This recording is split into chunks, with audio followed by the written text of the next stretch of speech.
Written by Stephen King under the name Richard Bachman and published in 1982, The Running Man is a very unique book in King's bibliography. The story follows Ben Richards, a man in a post-apocalyptic future who competes in a violent game show called The Running Man, in which he is forced to battle and evade gangs of vicious hunters for a whole month in order to obtain a large cash prize. I decided to read The Running Man this year in preparation for the new movie that will be coming out in November, and as someone who has a huge soft spot for the 1987 movie, I was curious to see how the book would compare. This is also the first Stephen King book that I've read cover to cover, and he's an author that I've been wanting an excuse to test the waters with. So with that, here are my thoughts on The Running Man. One of the best aspects of The Running Man is its atmosphere. King's prose does a great job of conveying the miserable, decayed state of this post-apocalyptic world. In the audiobook, this is also really helped by Kevin Kennerly's narration, which perfectly sells the gruff, grim nature of this world.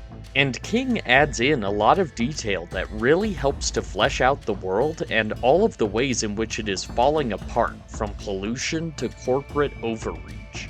This melancholy tone also fits with the style of King's Richard Bachman persona. From what I've read, King came up with the Richard Bachman pseudonym as a way to sell books that he thought would be too grim and nihilistic for his normal catalog, which is saying quite a bit given King's reputation. The book also does a great job of building tension and suspicion, leaving the reader guessing about who Ben can really trust in this dog-eat-dog world. And it should be said that this grounded, gritty tone is contrasted sharply with the fantastical tone of the movie.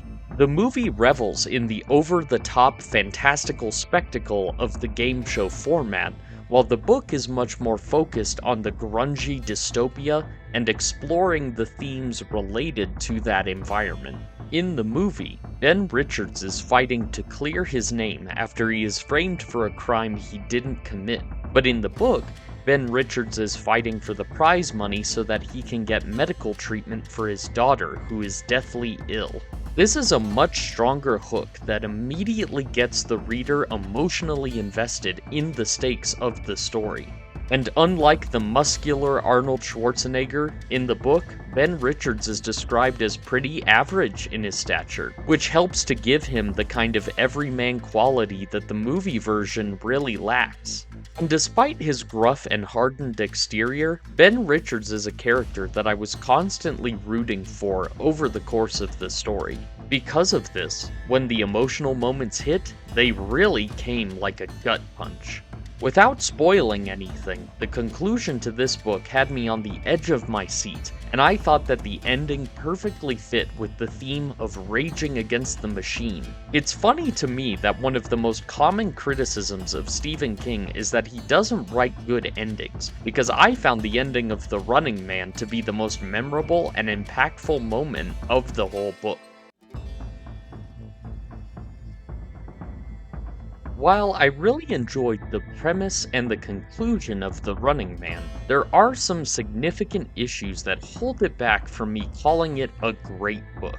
While Ben Richards is a compelling protagonist, the side characters are not nearly as well realized. Amelia Williams spends most of the book as Ben's unwilling hostage, and there is some effort made to build a connection between the two of them, but by the end of the novel, Amelia was still just a screaming damsel in distress who had to be coerced by Ben into doing whatever he needed her to do. This just made her a pretty annoying character to me, as there was a real missed opportunity to do some good character building between the two of them.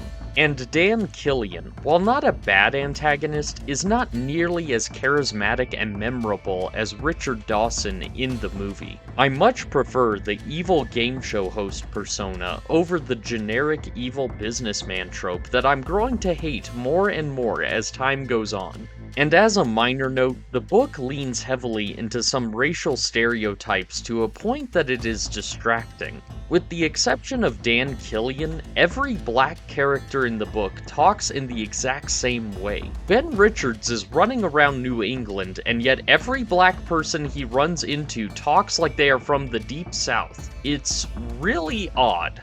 King also injects a lot of crude and sexual humor into this story that I just didn't connect with and felt like it distracted from the main narrative. None of these issues break the story for me, but they do distract from what otherwise could have been a much better execution of an intriguing premise.